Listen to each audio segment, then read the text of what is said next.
Before we jump into today's episode, quick shout out to our sponsor, eBay Live. If you think eBay is just a marketplace, you're missing a whole side of it. eBay Live is where real-time excitement means rare, exclusive, hard-to-find cards and collectibles. You can watch live auctions, catch exclusive drops, and buy directly from trusted and, quite frankly, the best sellers like myself while it's all happening. It feels like a show, not just shopping, with great hosts, the aforementioned me, creators, and streamers. Plus, everything's backed by eBay's protections and authenticity guarantees. To check it out, download the eBay app, tap the eBay Live button right under the search bar. Make sure you follow, obviously, Sports Cards Nonsense. Let's get back to your show.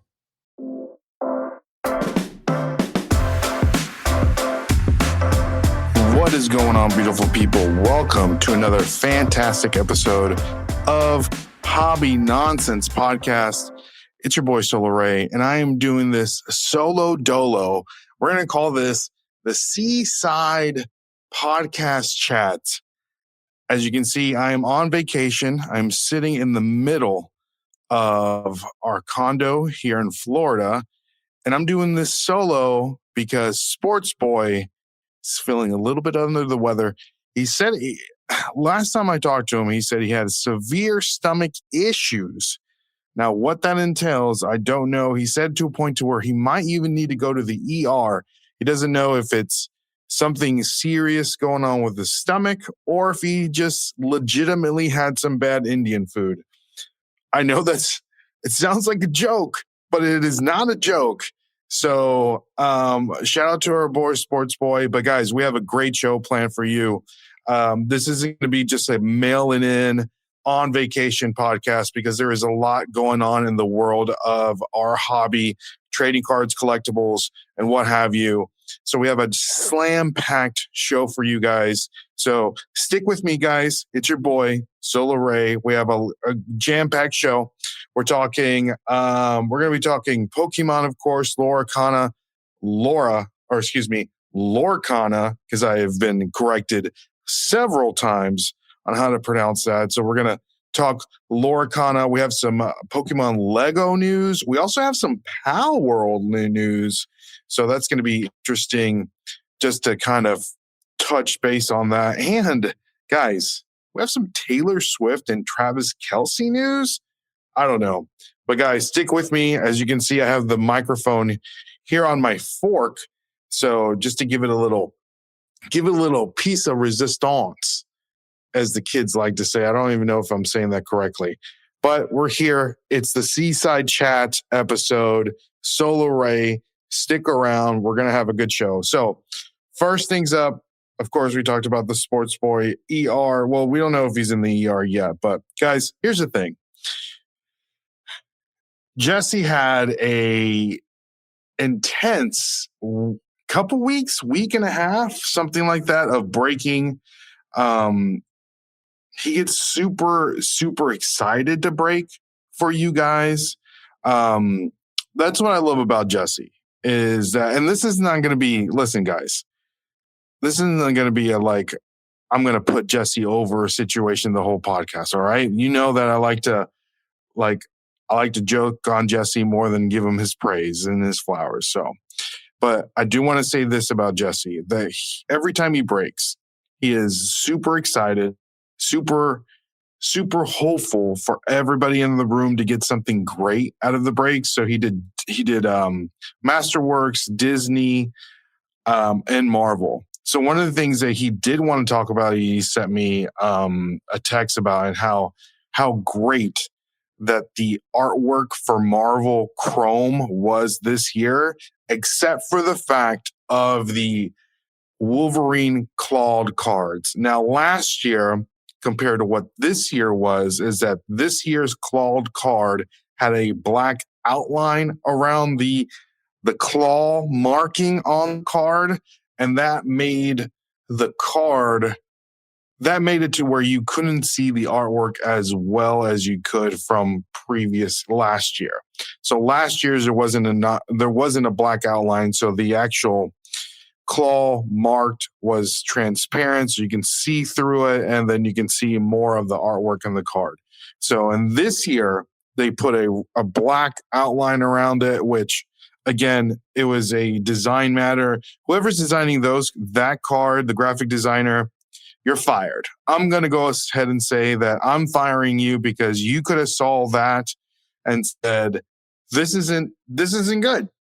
I think we need to fix it or whatever. Or maybe it was, maybe it had to do with printing issues, right? Maybe they said, hey, we can't continue to do these claw cards like we've been doing. So we have to add a little more structure to the card. Maybe, I don't know. I'm just guessing. I'm just trying to figure out why they did it the way that they did, knowing that the card looked terrible. So, but to each his own, right? So guys, again, we have a great show. So another thing that I wanted to bring up is that Mega Evolutions Pitch Black Pokemon set is quickly approaching. We know that the release day is July 17th, but last weekend we had our first look at some of the in-hand cards of Pokemon Pitch Black because they had the pre-release at your local TCG, your local LGSs, excuse me. Guys, if you guys like collecting any of these Pokemon cards or, any TCG in general, go to your LCS, see if they have some sort of pre-release tournament or pre-release event to where you can get the cards early before the release date. And in this case, Mega Evolutions pre-release date, Pitch Black, was last weekend. And let me tell you, I had several reports, and we're going to talk about this. And this is a little bit of a touchy subject, but there was one report to where there was a kid, and thank God it was a kid, because if it was an adult, I don't know, the world would have been on fire. But he ended up getting a quote unquote God pack of the Gold Mega Darkrai card. Now, the Mega Darkrai is the chase of this set, right? And the gold card is one of the highest rarity. But he ended up getting a God pack, and I'm putting that in quotation marks because every card, including the code card, so he had 11 cards in this pack. In a Pokemon pack, there's 11 cards. Every card was a Darkrai gold card. Now, I say God pack in quotation marks because this is clearly a manufacturer mistake and is an error. And I wanted to bring this up because the longer that the longer that we're here in this hobby, and the more popular that the hobby gets, is that there's more dollar signs behind this hobby, and the companies want to push out these products as quickly as I wouldn't even say efficiently, as quickly as possible to the public so they can make the most amount of money possible. And so when they do that, they take a lot of shortcuts. And we're starting to see that in the hobby. I know with Pokemon, you're starting to see cards that are not even... We've had reports to where there's been cards and sets that we don't even know which sets they are going to be in. That's how big of a problem this is.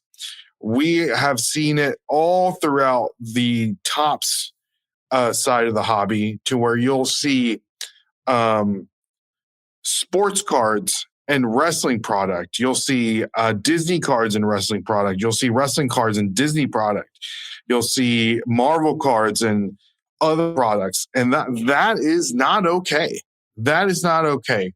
You need to have a quality standard that you need to abide by for the consumer, for the hobbyist, for the person like us that we take great pride in collecting these products.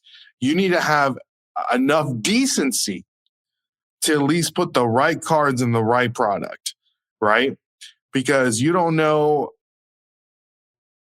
That's just a pet peeve of mine. I know that the bigger that the hobby gets, the more of an issue that we see with manufacturers. And I'll tell you this, Tops, I'll tell you this, Pokemon. The only company that I see that is so keen on delivering the best possible product to its consumers are the people in Upper Deck. They, after having the president of Upper Deck sit next to me across from Jesse and just legitimately hearing his passion about the products that they put out and how they make them, the technology behind some of the card manufacturing, it's next to none. It's next to none. And I only hope nothing but the best to our friends over at Upper Deck. And they're doing it right. They're doing it right. And I'm telling you, but something needs to happen. And I don't think anybody cares about it as much as I do, just to be honest. So I just wanted to bring that up. You know, Mega Evolutions Pitch Black, July 17th, coming up. One of the things that I did want to talk about on this is the chase cards out of Pokemon Evolution. So I wanted to give you guys some of the cards that I think that are going to be more collectible in the long run and probably going to be more expensive in the long run, because I don't think that the chase in this card is going to be the chase in the long run, much like the Paldea Evolved, where I don't even remember, the Gardevoir was supposed to be the chase, and the Magikarp ended up being the chase of the product. So something similar, in my opinion. So we do know that the Mega Darkrai EX SIR is supposed to be the chase out of this product. I'm not that big of a Darkrai fan in general of that Pokemon, and I think the card is great, but I don't think it is as good as the other SIR in this product. And I think the Morpeko EX SIR will outpace the Darkrai at the end of the day. In the long run, I think it will outpace the Darkrai EX SIR. The Morpeko is going to be it's the second SIR, but I think it's going to be more collectible. I enjoy the artwork a little more. I don't know. It might just be a personal opinion of mine, but I think at the end of the day, that card, it might not be this year, it might not be next year, but I feel like the artwork, the Pokemon is stronger to a point, and more people will want to collect it over time. So that's just my 2 cents on that. And just 2 other cards that I think that you should pick up, especially in the early stages, because these cards, they are art rares, but I think that over time, people are going to want to collect these cards. It's got the 151 effect in these 2 cards. So the Goldeen and the Slowbro out of this set, I think those are going to be bangers. I think those are going to be collectible throughout time. There's not a lot of Goldeens out there. There's not a lot of Slowbro cards out there. So I know that for myself, I am in the process of collecting an entire 151 Pokedex binder of nothing but art rare 151 Pokemon. Not a lot of some of the Pokemon don't have an art rare. So I have to wait to that Pokemon card for an art rare to exist, or I have to replace it with something else. So Goldeen is one of them. Slowbro is one of them, of course, that do not have a art rare, and to this point. So I think that that's going to be one of the driving factors going forward, that I think these 2 cards are going to be worth some money down the road because of just that 151 effect. Original 151 Pokemon, they're dear to people's hearts. Goldeen was one of Misty's Pokemon, of course. And there's a Misty trainer card in this set also. That might be another one that people would want to collect just because it's, reminiscent of the anime and the cartoon. And but yeah, I don't know. Trainers really don't do well over time, money-wise. But collectible-wise, people love their Misty. People love their Misty. But yeah, I just wanted to bring that up because I think that's a really nice value that people could latch onto.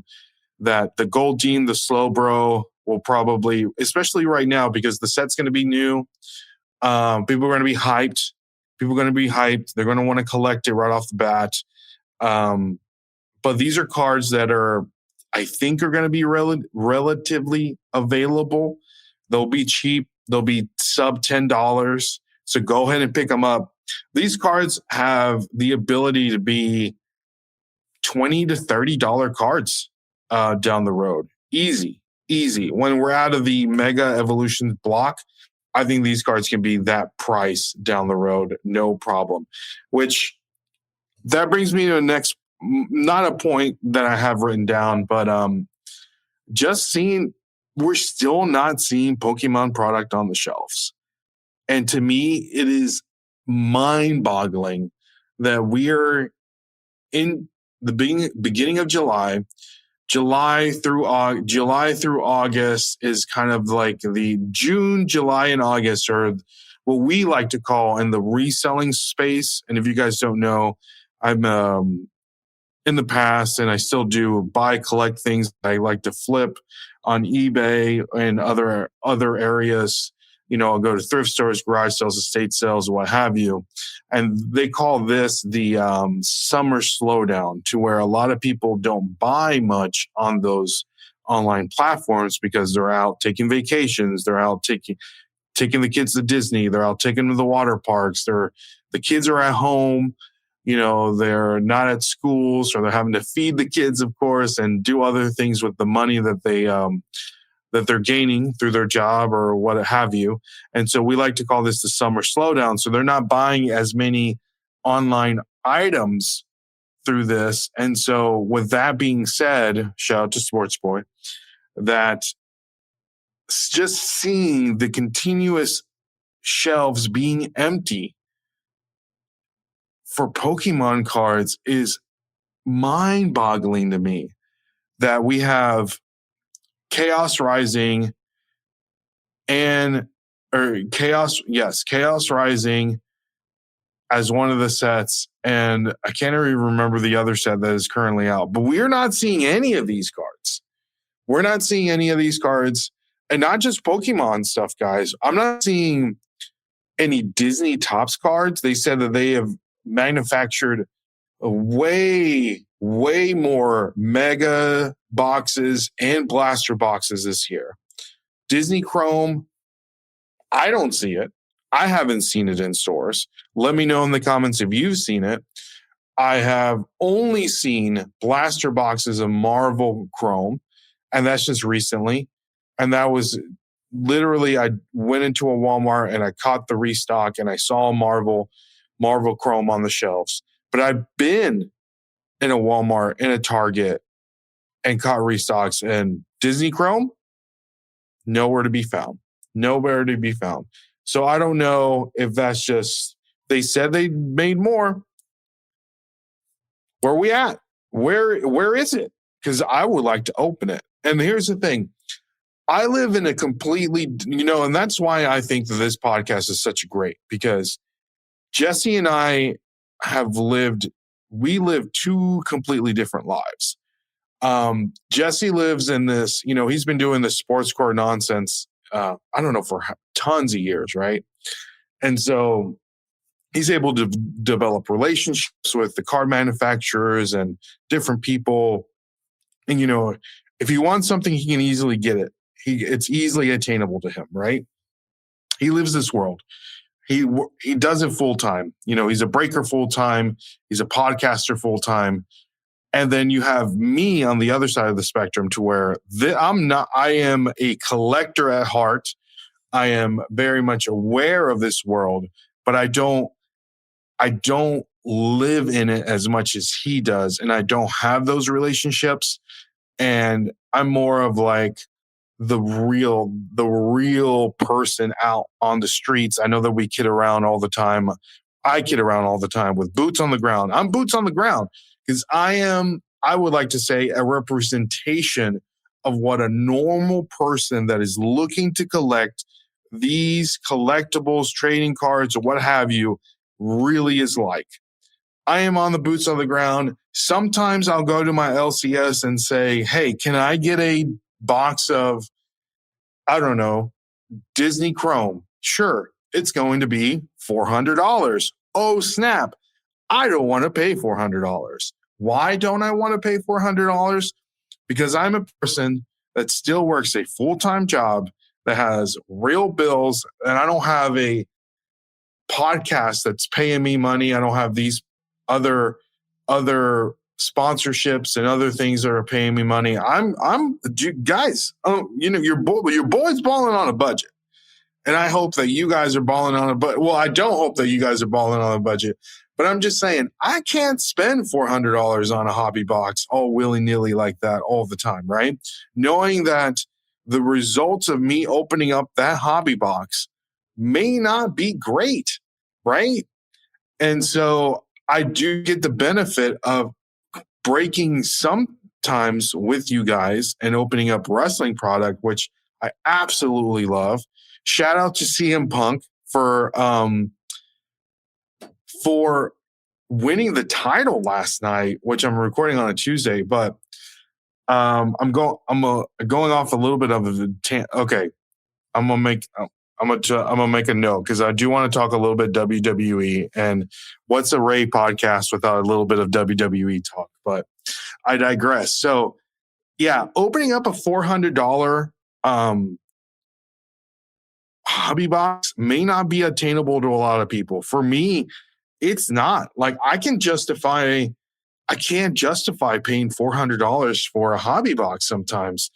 And yeah, I just want to let you know, and that's the reason why, even going to Walmart and seeing the prices on some of these mega boxes that are like $70 to $80, even then I'm like, holy smokes, this is a lot of money. And there might not be anything in this box. So, and I know that we talk about breaking all the time, right?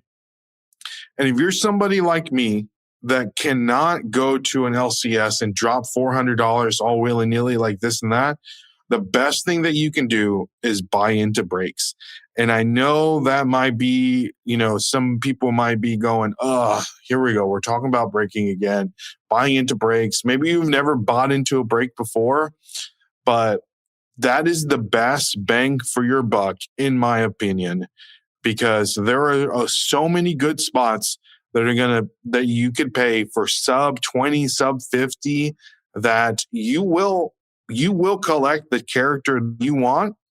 And there's a possibility you're going to get a great card. And and here's the thing, you're not opening up one box worth of product. You're opening up a whole case worth of product. And so I think that value is astronomical. So if I know that if I go to my LCS and just for an example, and I think this is a great example. If I go to my LCS and I wanted to buy a box of the WWE Royalty that we all know that WWE Royalty, each box had one pack with 10 cards in it. But each cards were like bangers. We have autographs, we had patches, and this is the product where you could have had a for WWE WrestleMania patch on some of the wrestlers, which the John Cena one is still out. So just think about this. So if I go to my LCS, and I've done this, I went to my LCS and I was like, I want to, after the first round of us opening up WWE Royalty, I said, okay, I'm going to go and buy a box for myself so I can just keep all the cards for myself. I go there. The box is $2,000 for one box. And I'm like, I can't spend $2,000. Are you kidding me? So, and I don't even know which wrestlers I'm not going to want some of these wrestlers that are in here. And so $2,000, guys, I can take half of that, $1,000. I think that we had, for example, I think the John Cena spot that we were selling, which the John Cena bounty was like $700, it was like over $100,000. And we have the John Cena spot available for $700. And not only are you opening up, you're not just opening up one box worth, you're opening up a whole case worth of product. So for that $700, I can either open up a whole case worth of that product, or I can spend $2,000 and hopefully get something that I want, right? So that's just the best bang for your buck. And of course, it's your money. Do what you want with it. I just hope that you guys are smart enough, old enough, that you're just wise enough to be able to know that at the end of the day, you don't know what you're getting off of these breaks. So just be cautious, save your money. That's one of the things that I always like to, when I started buying, reselling and stuff, the whole idea that I had was I sat down and I looked at my finances and I said, how can I supplement my income to where I can have like my phone bill paid for, my, little auxiliary things that come out every month, like your Netflix charge and your other, your Peacock, charge, just little things that are annoying that you may not have to have in everyday life, but how can I do this? Right. And so, I saw some friends that did it and I'm like, okay, I can do this. I'm smart enough to do this. And so I just started doing some research, started to see how eBay worked. And this was around, I want to say like 2014, right? And so I was able to find, dude, and it was so easy to do it at first, right? Because nobody really was on that game. Like TikTok wasn't like huge back then. Only some people knew exactly how it worked. And so I ended up going to a store called Five Below. And at this time, everything was $5 and below.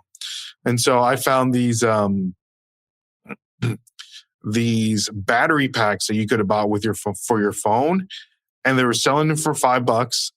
But on eBay they were selling for like $20.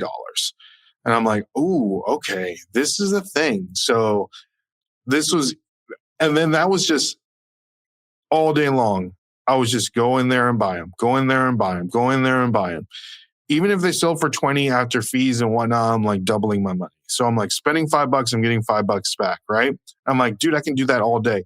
So for the longest time, that's how I was supplementing my income. And then it just got broader and broader and broader, expanding my knowledge. What else can I do? Oh, I can go to a thrift store. Oh, I can go to a garage sale. I can do this or I can do that. So that's just an example. Like if you guys want to do anything like that, you can. Especially because the hobby is getting so expensive. And of course, if you really know what you're doing in this hobby, you can still make money. You can take the checklist, run it through your favorite AI platform, see the probability of you getting an autograph, getting a numbered card, and then buying into breaks that way, and just saying, okay, I put in the checklist.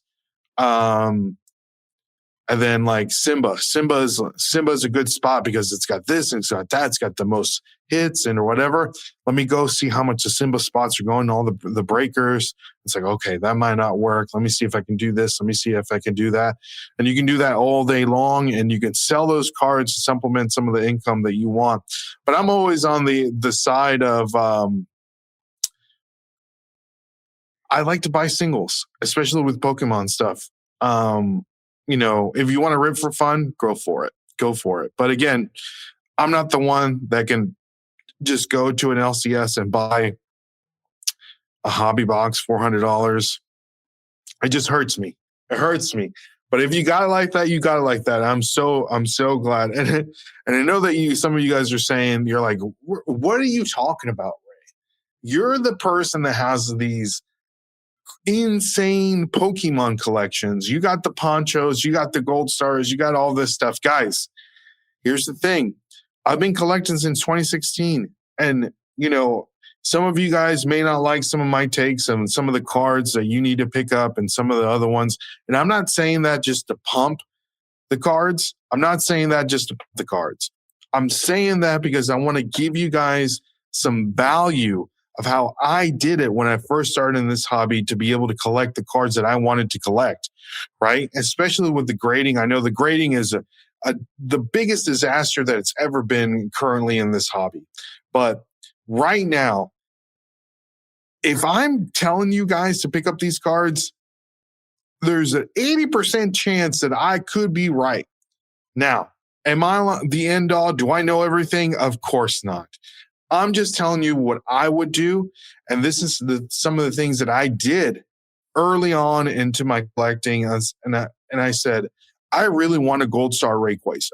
I really want a Gold Star Rayquaza. Rayquaza is one of my favorite Pokemon. What do I need to do to buy a Gold Star Rayquaza? Oh, I need $4,000 to buy a Gold Star Rayquaza. I don't have $4,000 that I can justify to buy this trading card. Or else my wife will probably divorce me. How can I get this money to be able to get that? Okay, these are some of the cards that are releasing. I think this card has an upside. I'm going to buy this card at this amount of price. I may have $100. I may not have $1,000 or $4,000. I'm going to buy as many of these cards that I think that are going to be valuable in the future. I'm going to grade them. I'm going to hold on to them. I'm going to trade them to something bigger, and so on and so forth, and so on and so forth. If you're in this hobby enough, and if you want to learn, you'll be able to make money to get your PC up and running. What you want to get, what you want. It's.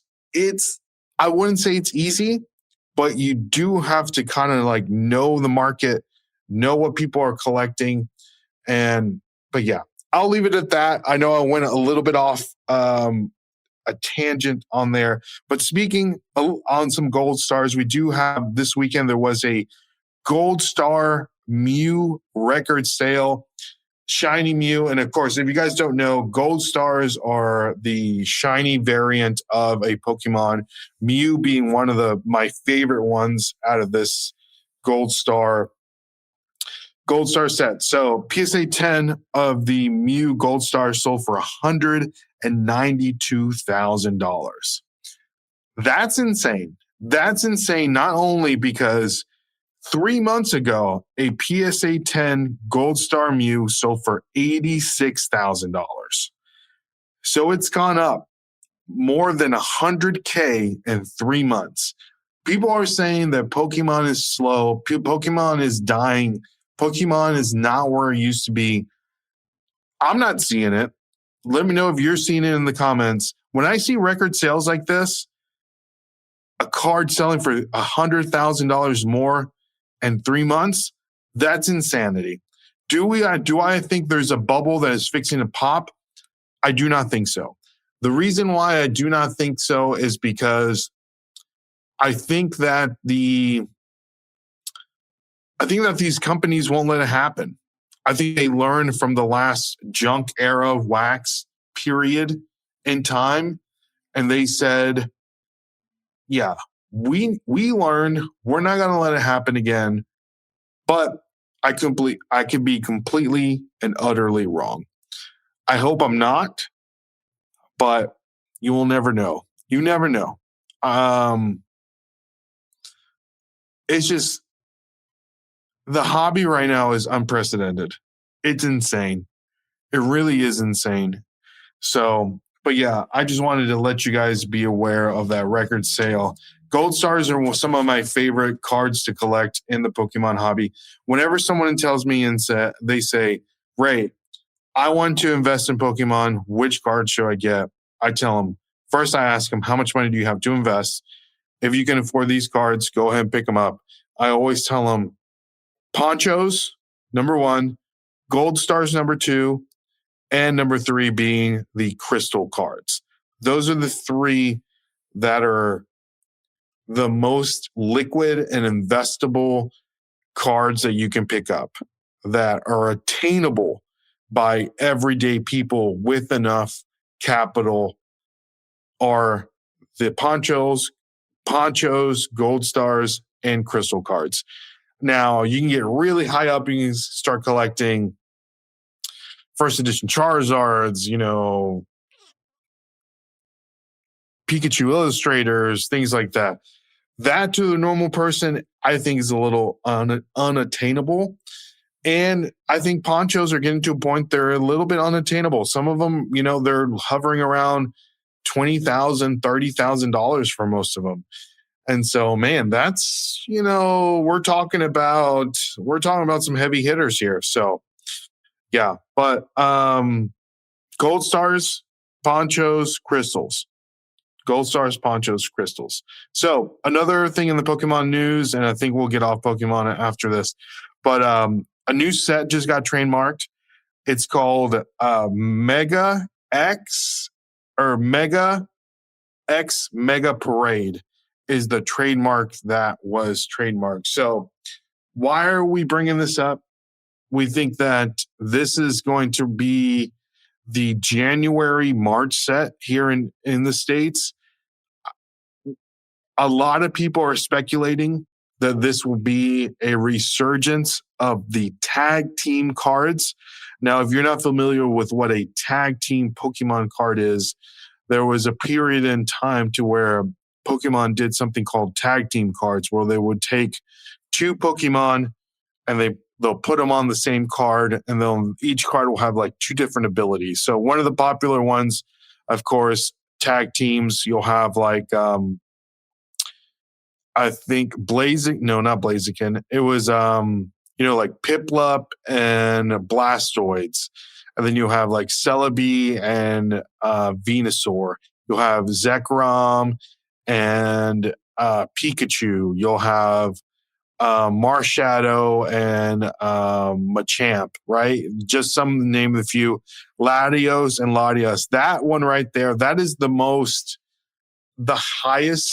expensive Pokemon tag team card is the Latios and Latias tag team. They call it the Lovebird card. I used that card. That set, that tag team set was only printed once. So that is kind of one of the GOAT sets. If you look it up, it is astronomically expensive because they only had one print run. Why did it have one print run? I have no clue. That's a mind-boggling thing in my opinion. So those Lovebirds, that Lovebird card is so expensive.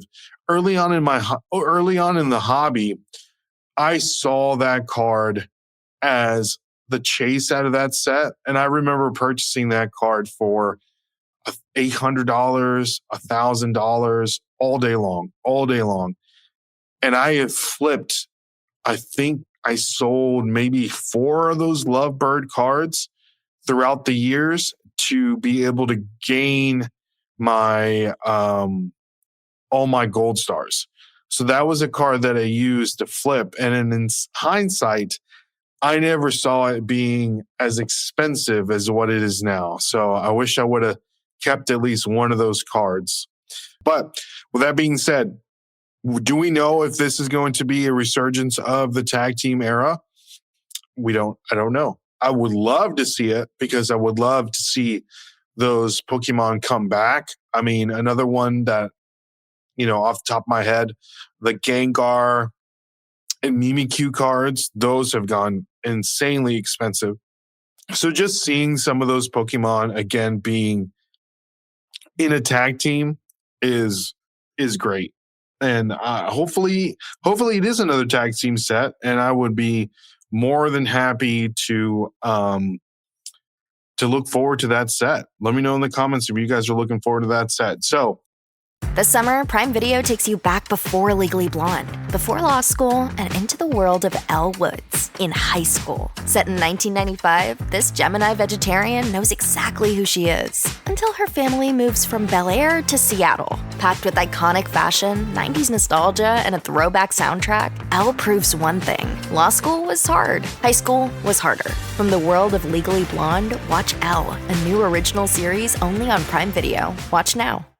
Here's your report. Oh, thanks, Jane. I wish I could hire someone just like you. Try LinkedIn Hiring Pro. It's more than a job board. It's like the recruiter you always wished you had. Hiring Pro uses real-time insights to match your role to LinkedIn's unique network of professionals and delivers a short list of best fit candidates. You'll spend less time sorting applicants and more time talking to the right people. Let's do it. You're irreplaceable, Jane, but another you would be great. Hire right the first time. Post your job for free on LinkedIn today at linkedin.com/quality. This episode is brought to you by Accenture. When your advertising operations fall out of sync, everything else follows. Spotify and Accenture are working together to reinvent the rhythm of ad sales, using automation, analytics, and smarter workflows to simplify campaign delivery and access better data across the business. The result? Less time spent on operations, more time connecting brands with the moments and fandoms that matter most. Learn more at accenture.com/Spotify. This summer, soccer is here, and so are the watch parties. And Uber Eats has your game day essentials covered. Everything you need to keep your crowd happy, delivered straight to your door. Get wings, pizza, chips, dips, fresh ingredients, and more. Keep the soccer going and all your game day essentials flowing. Order in so you can lock in for the games. Only on Uber Eats for a limited time. Another thing that I want to talk about, since we're talking about tag teams, is the new Lorcana set, Attack of the Vine. Guys, if you have not seen some of these cards in this product, hold on to your butts, because these cards, guys, this set might be the set that really blows the lid off of Lorcana. This might be the set that blows the lid off Lorcana. It's been bubbling. It's been sizzling. It's been bubbling. But I think this is really going to boil it over. Fabled was fire. We have Attack of the Vine, or what is it? Not Attack of the Vine. What was the other one? Wilds Unknown, with the introduction of the Pixar characters, you know, the Jungle Ranger Buzz going for astronomical money. And the cards are great. The Fable cards are great. But guys, this set, again, we talked about a little bit about the tag team of the Pokemon coming together. The cards in Attack of the Vine are amazing. They're bringing in that tag team element that we saw with Pokemon into Disney Lorcana. And I think this has a recipe to be something that we've never seen before in this hobby, especially with this new TCG. So I just wanted to go over just some of my favorite cards. And I'm pulling this up on Instagram, so it's going up. These cards are so good. The artwork on them are so good. So, the Fox and the Hound. You have the Todd and Cooper card in a tag team. You have the Maleficent and the Diablo card, which Diablo, I guess, is the Maleficent's Raven. Peter Pan and Tinkerbell, and some, again, guys, the artwork on these cards these can be, I know we talked about movie posters last week. All these cards can be their separate movie poster, their separate artwork. Like, I would love to buy a poster and put this on my wall in my game room, or Genie and Aladdin. The Mardigal, the whole cast of Encanto on a card. Mike Wazowski. These are all the Enchanteds, right? And we've seen the Iconics. These are some of the Enchanteds. The Pocahontas and Miku card. The Woody and Buzz Lightyear card. The Sully and Boo card. The Merida card. Winnie the Pooh and Piglet card. Carl Fredricksen and Russell card, and Rapunzel and Flynn Rider card. Mickey Mouse and Minnie Mouse, Dash Par and Violet Par from The Incredibles, Darkwing Dunk and Launchpad from Darkwing Duck. I'm telling you guys, this set has the potential just to blow the lid off of Lorcana. And I'm looking forward to it. I want to see this TCG grow so much. And I think people are still sleeping on it to a point to where the Elsa from Winter Spell, and I know the Elsa from Winter Spell, which Winter Spell, guys, you can still find Winter Spell on some store shelves. So if you see Winter Spell, pick it up because some of the artwork in that set, we have some of the majority of the Disney princesses are in that set, and they're all they all have like this specific art style, right? So the Elsa and the Winter Spell, the Enchanted card, currently is selling for $766 raw. At the beginning of June, it was selling for $417. So just think about that. In a month span, that's how much is increased. So we take a look at the PSA 10. The beginning of June, it sold for $2,600. There are now consistent sales for $4,000. There are some sales for $5,000, and there are also some sales for $6,000 for this Elsa Enchanted. I think, we asked Digital Ink when he came on the podcast, what is the Charizard? What is the Pikachu? What is the Gengar? What are the top characters that we need to pick up from Disney Lorcana going into the future? And one of the things that he said that Elsa is going to be one of the people that you need to pick up. So if you want to start collecting Lorcana or start investing in Lorcana, I would advise, just by the little bit of knowledge that I have and just a little bit of the little bit about being into Lorcana, is that I feel like Elsa's going to be that guy or that girl. Elsa's going to be that person that's going to just blow the lid off. That is going to be the Charizard of this TCG. So, but something else that's releasing from Leaf is, did we ask for this? No. Do we like it? Question mark. Maybe. Leaf and Benihana, the popular hibachi restaurant, are releasing an 11 card set. Why? I don't know. I know that if you didn't know, Steve Aoki, which is a DJ, his dad is the CEO of Benihana. So I don't know if maybe there's like a weird relationship there, because we all know that Steve Aoki is a huge trading card collector, so much so that it was in this past Marvel Chrome 2026. Jesse did end up pulling a Marvel Chrome Stevie Aoki autograph card, which is amazing.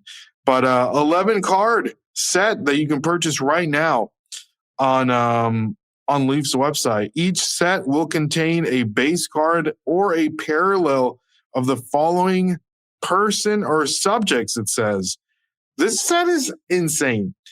Lionel Messi, Barry Sanders, Stephen Curry, Anna Walters, Malachi Tony, Bo Jackson, Pete Weber, Cristiano Ronaldo, Lamine Yamal, the chef, which is the chef, right? That of Benihana. So those are the 11. Is that 11? 1, 2, 3, 4, 5, 6, 7, 8, 9, 10. I think that's 11. I counted 10, but I guess we're missing one. But yeah, what do you guys think? Benihana Leaf trading cards. Insane? Yes. But I don't know, guys. People like kooky stuff. I know that we talk a lot about hot dogs here on the podcast, especially when Funkel's on. And one of the things that I was looking at not too long ago was on eBay. I was looking for Joey Chestnut trading cards. And, he's had some from Panini. He's had some with Topps, with the Allen and Ginter. And there's some with his auto on them. There's not a lot with his on-card auto, but there is a lot with the sticker auto. But you can find some with, he'll put an inscription on there like Joey Chestnut, Jaws, World Champ, how many hot dogs. Shout out to Joey Chestnut. I know we're just coming off the July 4th holiday. I think he ended up eating 66 glizzies, something like that. I know I'm vacationing with some friends of mine, and they have a little boy named Tucker. And so we were talking about goats, like greatest of all times. He's a first grader. He's fixing to be in first grade. And so we sat down. He was talking about, Ray, who's the goat of basketball? Who's the goat of soccer? Who's the goat of this? Who's the goat of that? Guys, who's the goat of glizzy eating? Who's the goat of all goats? Joey Chestnut. Joey Chestnut. How many championships does he have? Come on. World eating competition extraordinaire, Joey Chestnut. The jaws of Joey Chestnut. But guys, with that being said, another GOAT that is probably one of the greatest GOATs of all time is Michael Jordan. Now, if you didn't know, yesterday, or 2 days ago on Sunday, well, let me back up. Back it up right. Beep, beep, beep, beep. So if you didn't know, of course, this year is the 30th anniversary of our beloved Space Jam movie where Michael Jordan takes on the Monstars to save the Looney Tunes from indentured servitude, right? Something like that. But 30th anniversary, we know that Michael Jordan and Upper Deck have a great relationship. I think Michael Jordan has a lifelong contract with Upper Deck. Michael Jordan also owns a NASCAR team, 2311 NASCAR team with Bubba Wallace. And so on Sunday, Bubba Wallace was in a decked out Space Jam Upper Deck 30th anniversary Toyota Camry race car. Guys, the thing looked great. Bubba Wallace was also in a full suit with the same artwork of the car. He did end up, he qualified in 8th place. He ended up finishing in 6th place in the Chicagoland race that was on Sunday, July the 5th. So shout out to Bubba Wallace. Shout out to the whole 2311 team, Michael Jordan, to continuing to give us the nostalgia that we all need from Space Jam. So we also have something that's releasing. We have some Lego sets that are releasing, some Pokemon Lego sets. I believe it's 1, 2, 3, 4, 5 different Pokemon Lego sets that you can currently pre-order.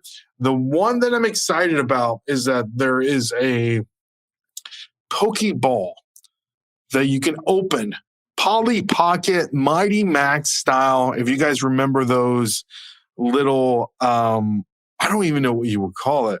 It's like these little play sets that they're almost like clamshells that you would open up, and you had like little things, Mighty Max would like be on an adventure, an Indiana Jones style adventure where he would take on monsters and some other stuff. And you have these little bitty miniature guys and you would move them around. Same thing with Polly Pocket, but that was more of like the girl, I don't know what they did with that. I didn't have Polly Pocket. I had a Mighty Max, but, yeah, so those resell really well too. So if you find some of those in your garage sales, pick them up for sure. But anyways, so the new Pokemon Lego set, there's a Pokeball that you open up, Polly Pocket Mighty Max style, and inside it is the whole scene of every millennial's nostalgic feeling of turning on the Pokemon Red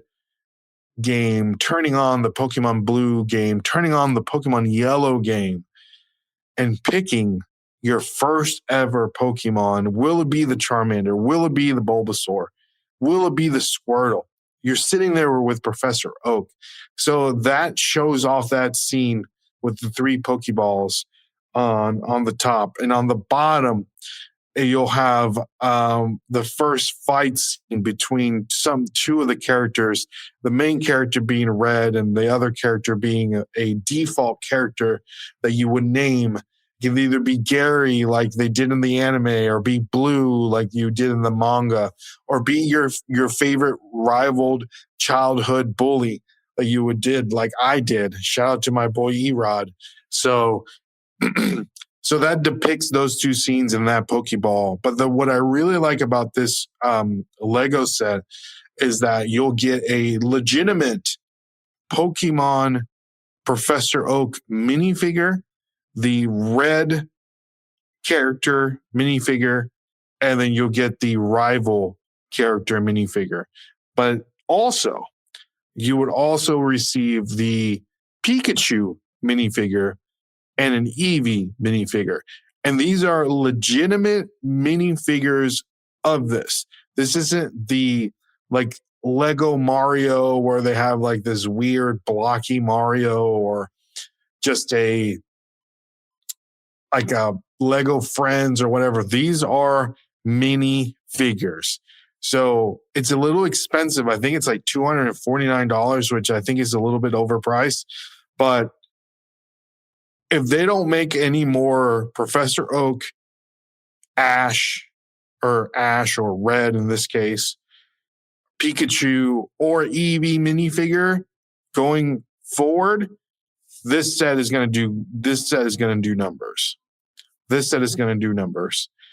I haven't really looked at these minifigures to see the details of them, how well they were printed. You know, we all like dual molded legs, fully printed minifigure, and that's deep in the weeds of Lego collecting, right? So I know that early on we got announced all these new Pokemon Lego sets, right? And they were great, they were whatever, but they were expensive, right? But in the Lego hobby, you want these minifigures. This is the set that I would pick up for myself only because of the minifigures. Keep it sealed, sell the minifigures, especially that Professor Oak minifigure that just looks chef's kiss. Let's rock and roll, baby. So another thing that I wanted to bring up, and this is actually pretty big. So we all know around, 2020, 21, 22, there was a new game that jumped on the scene. Almost looked like a Temu Chinese ripoff, direct ripoff from Pokemon called Palworld. This was basically some like to call it a Pokemon with guns, right? So direct ripoff. Some of the characters in Palworld look like exactly some of the characters from Pokemon, right? So this game did gangbusters just because during this time, Pokemon didn't really have a really great 3D video game. And to see this small game developer make such a great looking game, and all the mechanics are basically the same. Like you catch these monsters, you make them work, you make them fight other monsters, and they can have guns and all this stuff, which is insane. But to see how well that game looked, and to see some of the mechanics that are almost, bar for bar, just like Pokemon, and did it better than Pokemon, man, that was crazy. And you get jokes to this day. Oh, that Pokemon looks like it's from Palworld. That Pokemon looks like it's from Palworld. Palworld, for as little as it was out, and I want to preface this, that when it was out, made a lasting impact for a lot of people. So much so that this definitely got on the radar for Pokemon and Game Freak. And they automatically slapped him with a lawsuit. But the one thing that Pokemon made a mistake with this lawsuit is they filed the lawsuit for patent infringement and not copyright protection, right? So with those two, and I'm not a lawyer, I'm not going to sit here and say that I know everything that has to do with legalese or what have you, but the patent infringement is kind of like how the game works, right? The game Palworld was very similar to Pokemon, where you can capture these monsters and put them in the thing and make them do this or make them do that or what have you. So they fixed the game Palworld and made it to where they can fix it. And I think they made a mistake, Pokemon made a mistake, but not suing them for copyright infringement, because of July 30th this month, we're going to see a new TCG, a Palworld TCG, ladies and gentlemen. And this is absolutely insanity to me to see that a ripoff of our beloved Pocket Monsters is going to have a TCG, and this brand is still thriving.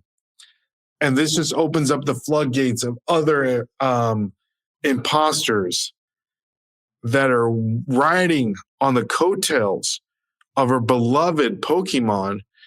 I don't know. I want to say that I hate it, but this is only going to... Competition, man. Something about competition just does something to people, right? And I don't know if the Pokemon Company cares enough to step up their game and do better, especially for the video games in the TCG. Do they need to do better? You don't see any Pokemon sets on shelves. I don't know. We'll see. But I want to say that, competition is a good thing. Maybe this will kind of wake things up, rattle the cage, shake the boat, ruffle some feathers to cause Pokemon to really start doing better. So let me know what you guys think. Is Palworld TCG a good thing? A bad thing? Are you indifferent? Put it in the comments. I'm interested to see your perspective on that. But I did want to bring this up before we get out of here, guys, and I appreciate you guys sticking with me. I really hope that you enjoyed this podcast. But something that has come to my conclusion, which this is, well, I don't know, but I just thought about it because, I've been breaking wrestling product with Jesse for, I don't know how long, but anyways, I feel like I wanted to bring this up because I feel like wrestling trading cards, there's an opportunity there that is very much like sports cards, but very much like TCG cards, all at the same time. Because a lot like TCG cards is that people only purchase certain spots or characters or wrestlers that they have a heart for, that they want to collect for, right? And so that's very much like this TCG world, not like the sports cards world, is that it doesn't matter what the spot costs, is that they are a Trish Stratus fan. They are a Lita fan. They are an Undertaker fan. They are a Randy Orton fan, and they are going to buy that spot. And so very much like sports cards, I think there's an opportunity for you guys to make money on wrestling cards, very much like sports cards, to where you see performances based on the players of sports cards. And I know there's not stats in wrestling very much like they do other sports. They'll have a good game and their stock goes up. But let me tell you how this could be a possibility going forward in the future.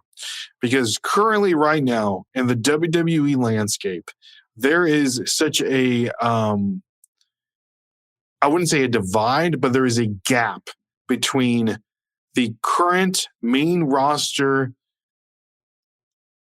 main eventers to up-and-comers. Everyone all your main eventers are pushing 40 plus, and there's nobody really in that nice little meaty middle. And everybody's either super young or super old. And so right now is a time to where a lot of you guys can get into breaks, go on eBay, purchase some of the cards of some up-and-coming wrestlers that will be main eventers, that will be the CM Punks, the Cody Rhodes, the Rhea Ripleys, the John Cenas, the Rocks going forward right now, and their stock will only increase in value. And one of the things that I really enjoyed with the way that Topps is doing the wrestling products is you get to see who's the rookie out of this set. What's the rookies out of this set? So I wanted to give you guys some WWE superstars that I think that are potential main eventers that are extremely undervalued currently in any breaks, any eBay listings, that I think that if you purchase some of these cards, you will most likely see 2x, 3x, 4x, 10x down the road if you are patient enough, especially if you get something that is nice, a nice little autograph, a nice little patch auto, a nice little rookie card refractor, a nice little 5 out of 5, a nice little 10 out of 10, right? So let me give you some names. First of all, this is an obvious one. This is an obvious one. Have you been seeing any kind of wrestling product in the last few years? I'm going to give you two. One isn't for sure. One's a maybe, and I'm going to tell you why it's a maybe. Obafemi is going to be a downright superstar to a point to where he's currently in a program with Brock Lesnar, to losing to him just to put him over, just to increase his stock going forward. Obafemi is going to be a main eventer. Obafemi has the a lot of people in the wrestling space, they call it the airport look, right? The person that you see at an airport and you're like, wow, that guy has to be somebody. I'm looking at this guy and like, I don't know if you're a basketball player, I don't know if you're an actor, I don't know if you're a professional wrestler, but you, sir, have some sort of look. Obafemi is that guy. Obafemi is that guy. I think his cards are extremely undervalued currently. Obafemi's autograph is fantastic. If you get an Obafemi patch auto or Obafemi superfractor, Obafemi out of 5, amazing. Another wrestler that I want to bring up, Sol Ruca. Sol Ruca is the only thing that I think that might hinder Sol Ruca, because they're pushing her to the moon right now. Her athleticism is out the roof. But the only thing that I have that may be lacking, and this could be a factor only just because she's so young and she's getting pushed to the main event spot so early in her career, is that her mic skills, her promo skills aren't up to par with what a main eventer looks like. So that's the only thing that I have my skepticisms about. But I do think that Sol Ruca is a main eventer. I do think that Sol Ruca cards are going to increase over time. You see that some of the Sol Ruca cards spots are expensive, and that's for that reason. Everyone's putting their money on Sol Ruca.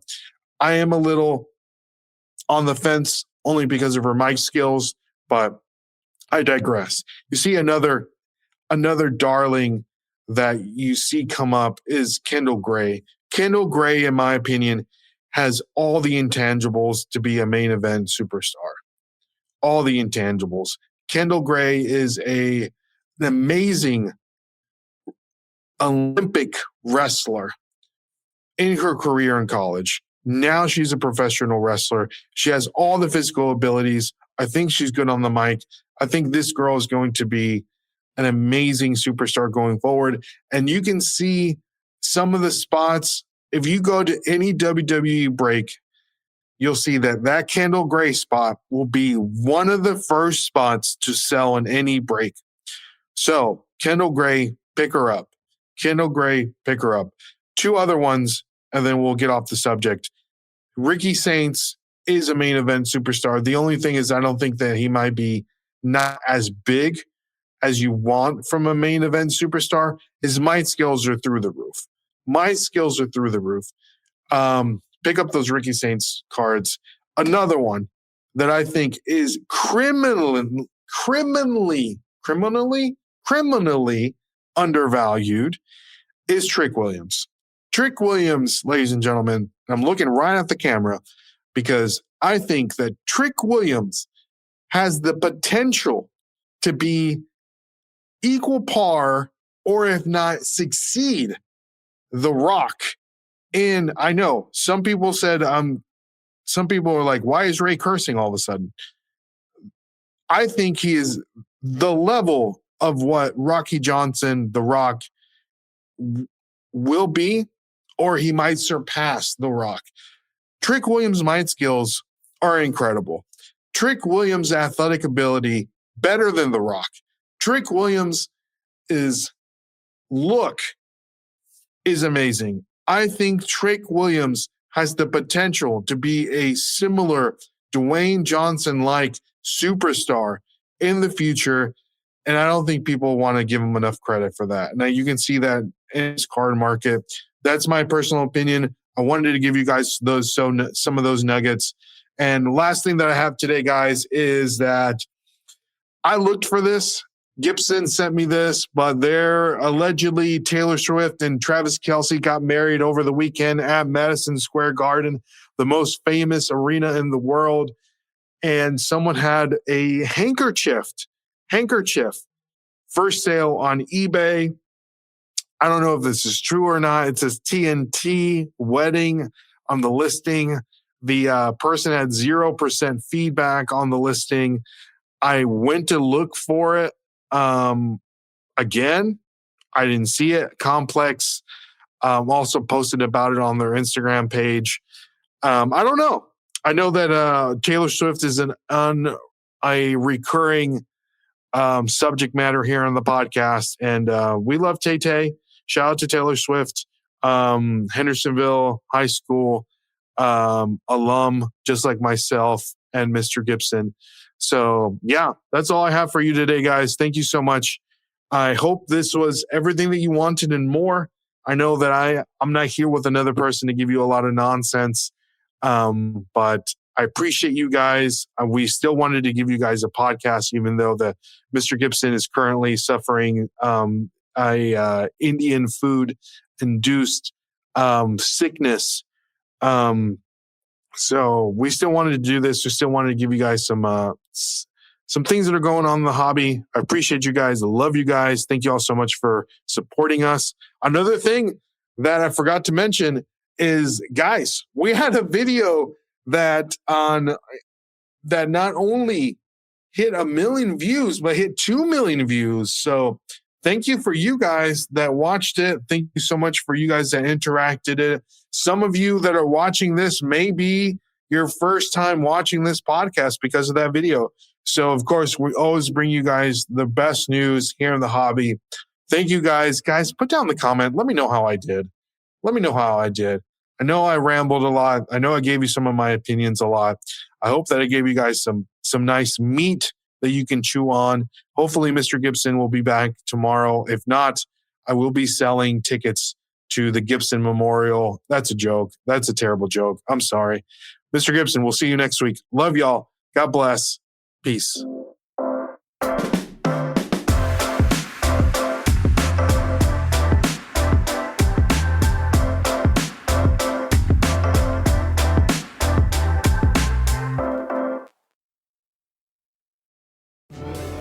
At ZocDoc, we know being a healthy adult is like living in a video game. Every day has side quests, taxes, laundry, birthdays, and just when you're leveling up, you have to book a doctor. The insurance portal crashes, they put you on hold, your doctor doesn't take your plan, game over. We see you, so we made booking a doctor easy. Download ZocDoc, search by specialty, insurance, and availability. Book instantly, no cheat codes required. Find a doctor you love with ZocDoc.